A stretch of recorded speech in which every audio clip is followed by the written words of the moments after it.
উচ্চশিক্ষায় সরকারের master stroke, 10 lakh টাকা ঋণ পাবেন শিক্ষার্থীরা।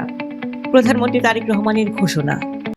যারা কোরিয়া, জাপান, চায়না, জার্মানি এরকম দেশগুলোতে যাবে, তাদের যে বিশেষ করে স্টুডেন্টদের ব্যাংক গ্যারান্টি বা ব্যাংক সলভেন্সির সাপোর্ট হিসেবে 10 লক্ষ টাকার একটা ঋণ দেওয়ার নির্দেশনা প্রধানমন্ত্রী দিয়েছেন। আসসালামু আলাইকুম। দেশের মেধাবী শিক্ষার্থীদের জন্য আজ এক ঐতিহাসিক খুশির দিন। যারা বিদেশে উচ্চশিক্ষার স্বপ্ন দেখতেন কিন্তু ব্যাংক সলভেন্সি বা বিশাল অঙ্কের টাকার অভাবে পিছিয়ে যাচ্ছিলেন, তাদের জন্য ত্রাতা হয়ে এলেন প্রধানমন্ত্রী তারেক রহমান। সরকার ঘোষণা করেছে বিদেশগামী শিক্ষার্থীদের উচ্চশিক্ষার পথ মসৃণ করতে 10 লাখ টাকা পর্যন্ত ঋণ সুবিধা দেওয়া হবে।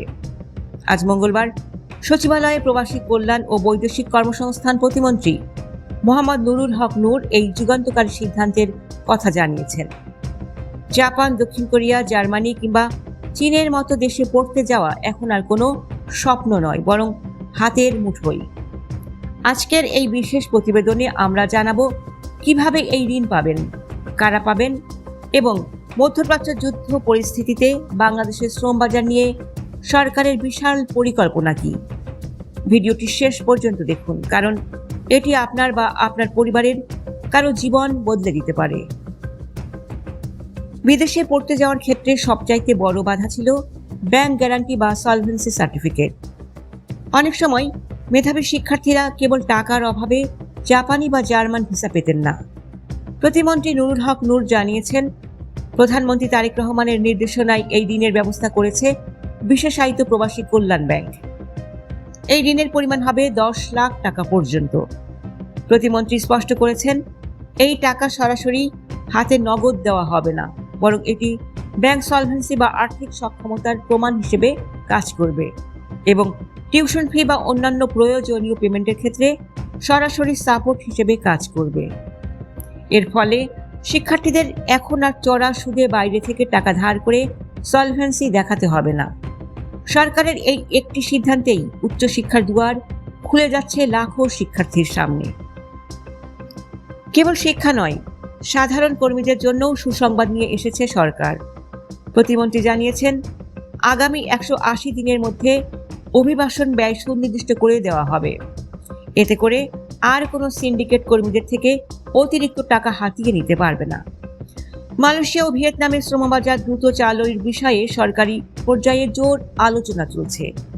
এছাড়াও জাপানে 1 লাখ লোক পাঠানোর জন্য তৈরি করা হচ্ছে বিশেষ জাপান সেল।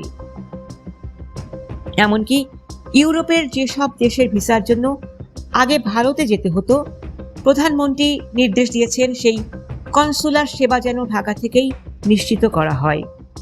এটি সরকারের একটি বিশাল কূটনৈতিক সাফল্য, যা প্রবাসীদের ভোগান্তি অনেকাংশেই কমিয়ে দেবে। অনেকেই চিন্তিত ছিলেন যে মধ্যপ্রাচ্যের চলমান যুদ্ধ পরিস্থিতি আমাদের রেমিটেন্সে নেতিবাচক প্রভাব ফেলবে কিনা। এ বিষয়ে প্রতিমন্ত্রী নুরুল হক নূর অত্যন্ত আশাবাদী।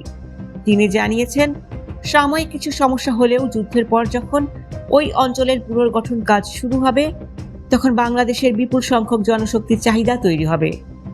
অর্থাৎ যুদ্ধের পরবর্তী সময়ে নতুন কর্মসংস্থানের এক বিশাল বাজার তৈরি হতে যাচ্ছে আমাদের জন্য।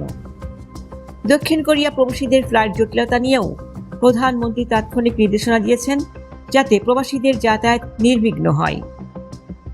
সরকারের এই জনমাধ্যম উদ্যোগগুলো সাধারণ মানুষের কাছে পৌঁছে দিতে সামাজিক যোগাযোগ মাধ্যমে সক্রিয়তা বাড়ানোর উপরও গুরুত্ব দিয়েছেন প্রধানমন্ত্রী।